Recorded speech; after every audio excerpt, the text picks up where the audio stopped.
Welcome back to The Breakdown with me, NLW. It's a daily podcast on macro, Bitcoin, and the big picture power shifts remaking our world. What's going on, guys? It is Monday, May 22nd, and today we are discussing President Biden defaulting on the U.S. debt to own the crypto bros. Before we get into that, however, if you are enjoying The Breakdown, please go subscribe to it, give it a rating, give it a review, or if you want to dive deeper into the conversation, come join us on the Breakers Discord. You can find a link in the show notes or go to bit.ly/breakdownpod. Well, friends, the president has gone and again made the debt ceiling political for the crypto crowd. And so today we are diverting temporarily from our normal Bitcoin and crypto industry coverage to move into the most significant market issue right now, which is the debt ceiling debate. This will serve as a bit of a primer. I will avoid the temptation to get political with it as always, and we'll just try to understand exactly where we are going into this critical week. Right now, the debt ceiling is currently at nearly $31.4 trillion, with around $24.6 trillion held as bonds by investors, private institutions, and other market actors. The U.S. debt is the largest of any nation-state, exceeding the amount currently outstanding for the next 4 countries combined. In mid-January, the limit of borrowing was reached, leading the U.S. Treasury to begin what's known as extraordinary measures to stretch the remaining cash a little further. These measures trim budget expenditure around the edges by deferring time and sensitive spending, such as making contributions into government worker savings plans and topping up the assets held in the Exchange Stabilization Fund. Earlier this month, Treasury Secretary Janet Yellen announced that despite these measures, the Treasury looks set to run out of cash by the beginning of next month, leaving officials precious little time to sort out a deal. Now, negotiations have been ongoing for the better part of the last few weeks, although heading into the weekend, the tone had soured. Earlier last week, both President Biden and House Republican Speaker Kevin McCarthy, who is heading up negotiations for the GOP, expressed optimism that a deal could be close. And yet, as the weekend rolled around, no deal was there to be had. Now, part of the reason is that the two parties are very far apart in terms of what they want. The GOP are asking for significant budget cuts. In particular, they're looking for cuts across social spending by ramping up work requirements for government aid, as well as kneecapping flagship Democratic policies like clean energy incentives with the Inflation Reduction Act and additional funding for the IRS. Last month, Republicans passed a House bill which would suspend the debt ceiling until March of next year, but the bill contained such deep spending cuts that it was viewed as a non-starter for Senate Democrats to consider. For their part, the Democrats had come to the table with a public commitment not to compromise. The White House had planted its flag in the ground early, demanding a, quote, clean debt ceiling bill, insisting that budget negotiations can be deferred until after the debt limit is raised.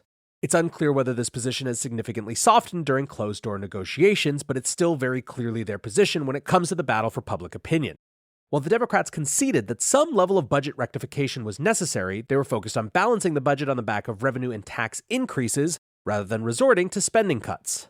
Just as the Ds saw the Republicans' cuts as non-starters, the Republicans also appear to view these tax increases as something that they're not willing to consider. On Friday, McCarthy seemed to indicate that the Democrats had failed to give any ground, saying that he was willing to pause negotiations. He said, "We've got to get movement by the White House, and we don't have any movement. So, yeah, we've got to pause." Republican Representative Garrett Graves, who's taking part in the negotiations, said, "Look, they're just unreasonable. Unless they're willing to have reasonable conversations about how you can actually move forward and do the right thing, we're not going to sit here and talk to ourselves." Meanwhile, President Biden had left the country, bound for the G7 summit in Hiroshima. He did not seem hopeful of a resolution, telling the press, "I'm hoping that Speaker McCarthy is just waiting to negotiate with me. I don't know if that's true or not." Of course, debt ceiling negotiations blotted out any broader policy questions for the president at the G7, with Biden saying that, quote, "Now it's time for the other side to move from their extreme positions because much of what they've already proposed is simply, quite frankly, unacceptable. It's time for Republicans to accept that there is no bipartisan deal to be made solely on their partisan terms. They have to move as well." And of course, this being America, the subject of blame came up, which has been a key negotiation tactic for both sides. Biden said there are some MAGA Republicans in the House who know the damage that it would do to the economy. "Because I am president and presidents are responsible for everything. Biden would take the blame, and that's one way to make sure Biden is not reelected." Both Freedom Caucus Republicans on the one side and progressive Democrats on the other have been pushing for a hardline approach, seeming to believe that their constituents will attach blame for a default on the unreasonableness of extremists from the opposing political faction. Last week, Representative Alexandria Ocasio-Cortez, AOC, said, quote, "Kevin McCarthy has decided to take the entire U.S. economy hostage in exchange for vague and unfocused demands or gestures. It is profoundly irresponsible. It is posing a threat to our economy. It poses a threat to our national security. On Saturday, the White House doubled down on deflecting blame, with spokesperson Karine Jean-Pierre stating to the press, "It is only a Republican leadership beholden to its MAGA wing, not the president or Democratic leadership, who are threatening to put our nation into default for the first time in our history unless extreme partisan demands are met." Now, two notable things here, and this is the extent of the politics of it that I will discuss. The first is that both sides are definitely making a play for their bases, not the middle.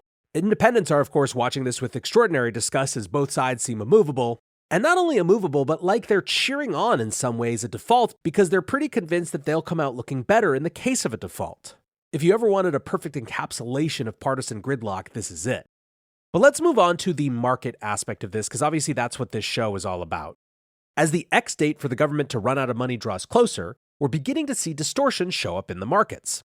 The primary concern is that the government would begin to delay interest payments on its bonds, or even potentially fail to pay out principal in some cases.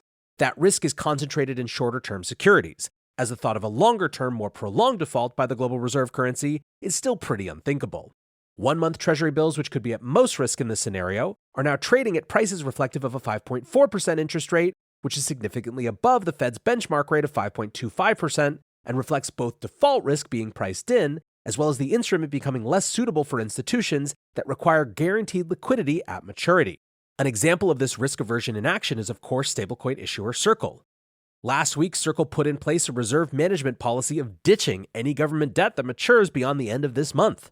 Instead, Circle began to stock up on short-term loan agreements with some of the largest banks in the world, satisfied that even if the U.S. government defaults, these large financial institutions will continue to service their obligations. Now, regarding broader markets, over the weekend, the White House said that under a default scenario, it expects a stock market decline of more than 45%. Mike Green wrote, "The let it burn quote tweets and comments tell you everything you need to know. Everyone is comfortably numb to the consequences." Former central banker Kathleen Tyson wrote, "Every crisis starts with a margin call. If U.S. Treasuries market is illiquid and U.S. Treasuries cannot be priced because default risks are unknown, then we are about to have the biggest margin call of all time. Watch the clearinghouses for signal." Macro analyst Andy Constant says, "Lesson for the day. The debt ceiling drama/resolution/tail events are risk management issues, not high risk-reward alpha opportunities. Know the difference between risk management and active betting on outcomes." Now, of course, all of this brings up the question, are there ways around this without a deal? With talks constantly at loggerheads, the calls to just abandon negotiations and instead opt for some gimmicky workaround have gotten louder. There are three main workarounds being floated. One is the issuance of premium bonds, the second is the use of a constitutional amendment, and the third is the minting of a platinum trillion-dollar coin. So-called premium bonds would be issued at a reduced face value with higher interest payments attached, thereby reducing the total debt outstanding by shifting some of those liabilities from principal to interest.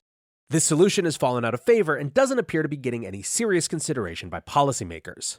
Second, there is a growing call for the president to simply declare the debt ceiling unconstitutional under the 14th Amendment and unilaterally authorize continued Treasury borrowing. The 14th Amendment provides that the public debt, quote, shall not be questioned, and over the weekend, a group of 66 progressive lawmakers wrote to the president asking him to use this method to bring an end to debt ceiling standoffs once and for all. The legal argument appears to have some validity and seems likely to, at the very least, put the Supreme Court in the unenviable position on ruling on the matter. Earlier last week, the White House had rejected this concept, concerned that publicly considering alternatives could scuttle already fragile talks. Last week, when negotiations had looked more promising, one White House advisor told Politico, quote, "They have not ruled it out, but it is not currently part of the plan." Over the weekend, with talks disintegrating, the president appeared to reconsider the issue, stating, "I'm looking at the 14th Amendment as to whether or not we have the authority. I think we have the authority. The question is, could it be done and invoked in time that it would not be appealed and as a consequence, pass the date in question and still default on the debt? That's a question I think is still unresolved." Now, the final and most tweeted about solution, at least, is the minting of a trillion-dollar platinum coin. The U.S. Treasury has the authority to, quote, mint and issue platinum bullion coins of any denomination. If this solution were chosen, the Treasury would mint the coin using a small amount of platinum, place a 1 trillion denomination on the coin, and deposit it with the Federal Reserve. While this workaround might be considered peak fiat and deeply unserious on its face, it's worth noting that the Republican bill already provided for $1.5 trillion in additional discretionary spending and was forecast to last until early next year. The implication being that even a trillion-dollar coin might not be enough to give significant breathing room to the Treasury. Earlier this month, Deputy Treasury Secretary Wally Adeyemo rejected the idea, saying that although it is, quote, creative and inventive, it lacks the seriousness befitting the world's global reserve currency issuer. He said, quote, "What I can tell you is the only thing that we can do that will maintain our credibility for investors in the United States, our credibility with the people who we've made commitments to, is for Congress to raise the debt limit." Now, as I said right up front, as is becoming all too common, crypto couldn't avoid getting roped into the conversation as part of Democrat talking points. While explaining why he refuses to consider some of the Republican demands over the weekend, President Biden said, quote, "I'm not going to agree to a deal that protects wealthy tax cheats and crypto traders while putting food assistance at risk for nearly 1 million Americans." Trying to understand what he might possibly be discussing, it maybe seems to be a reference to the proposed tax changes, which would prohibit wash trading in crypto and putting a few additional limitations on tax loss harvesting strategies. It's unclear whether Republicans are specifically asking for that tax change to be removed from the agenda during negotiations, or just that the president is linking a removal of additional funding for IRS agents to the ability to implement this change. Van Eck advisor Gabor Gurbax writes, "Biden forgot to say that they printed and squandered trillions of dollars, and that's why we have problems. If you take all of the billionaires' money, literally 100%, it won't pay for a single year of the federal budget. America doesn't have a revenue problem. America has a spending problem and bad management. This guy is flying his entire motorcade on a jet around the world, sends hundreds of billions to foreign countries, has a $6 trillion plus budget, collects trillions in taxes, and he is deflecting to billionaires and crypto traders? Banana Republic times incoming. Sad to see, but digital assets seem to be a partisan issue." Now, @CryptoTaxGuy had a slightly different take. He writes, "Biden embraces crypto's inevitability. This public swipe at crypto traders before the G7 is a veiled reference to the wash sale rules, which deny losses to, quote, stock or securities sold within 30 days of buying substantially identical assets. 3 brief observations. A, securities aren't defined in the wash sale rules. Biden is acknowledging the consensus view among tax practitioners that crypto isn't a security under the rules, so isn't currently subject to them. B, Biden wants to explicitly apply the rules to crypto. The Build Back Better Act would have done this. His last budget said the change would raise $23.5 billion additional tax revenue over 10 years, and a recent promo said $18 billion. Both estimates seem bonkers, but leave that aside for now. C, there doesn't seem to be any real opposition to expanding the wash sale rules to crypto, though it's probably fair to say that many Republicans think providing a workable regulatory framework to crypto builders is more important than closing the perceived loophole. TLDR, the Biden admin may think crypto is poison, but expects it to keep growing enough to play a major role in reducing the U.S. deficit. You don't get wash sales without reinvestment. That growth projection is now part of his talking points on the global stage. Bullish. Nick Carter of Castle Island Ventures tweeted on Sunday the tweet that became part of this episode's title saying, "Defaulting on the debt to own the crypto bros." And Punk6529 wrote, "So sweet that we are the all-purpose, all-weather villains for the Democratic Party these days." Now, on Sunday night, it seemed as though cooler heads had prevailed, with both sides willing to go back into negotiations after Biden and McCarthy held a, quote, productive phone call while the president was en route back to Washington. Staff-level talks reportedly continued well into the night on Sunday in preparation for another round of meetings between the two sides today. Right now, there's around 9 days left to reach an agreement before the Treasury runs out of funds, and McCarthy has flagged that he will require 3 days of notice for his party to consider any debt ceiling bill for a vote. As of recording, there is currently a 5:30 p.m. meeting at the White House scheduled to continue negotiations between the major players. Now, summing this all up, I think pretty much exactly what Pomp thinks when he tweets, "Here is what I think happens with the debt limit crisis. 1. The U.S. does not default. 2. Politicians play games until the end. 3. Debt ceiling gets raised at the 11th hour. 4. Democrats give in on Republican requests. 5. The media hypes all this up nonstop. 6. The national debt hits an all-time high by midsummer. 7. We face another debt limit crisis within 36 months. 8. More borrowing plus future rate cuts pushes asset prices higher in the coming 12 months. This stuff is complex, and the politicians are doing their best to play campaign games by posturing with each other. But ultimately, hard to see the U.S. defaulting. I'm not changing anything about my investment strategy or portfolio based on any of these thoughts." Stack Hodler put it even more simply and memely for Bitcoiners, saying, "No debt ceiling deal? Yield spike, U.S. defaults, investors flee into hard assets, margin calls, systemic risks, Fed forced to buy treasuries. Debt ceiling deal. Yield spike as U.S. government floods a liquid market with treasuries to raise funds, margin calls, systemic risks, Fed forced to buy treasuries. Hard money, folks. Moisturized, zero counterparties, zero debasement, flourishing." From where I'm sitting, this is all just political gamesmanship. There are, of course, very serious issues underlying this, but you have to think that this would look entirely different if it wasn't coming up on an election year. Still, it's serious enough that real businesses are having to take real actions like circles moving out of short-term treasuries. Those things have consequences. And even assuming the US doesn't default on its debt, you have to think that investors around the world are watching this and getting just a little more wary than they were before. How that all plays out could take months or even years to come to fruition, but it will have a consequence. Anyways, guys, that's the story from here. I appreciate you listening as always. Until tomorrow, be safe and take care of each other. Peace.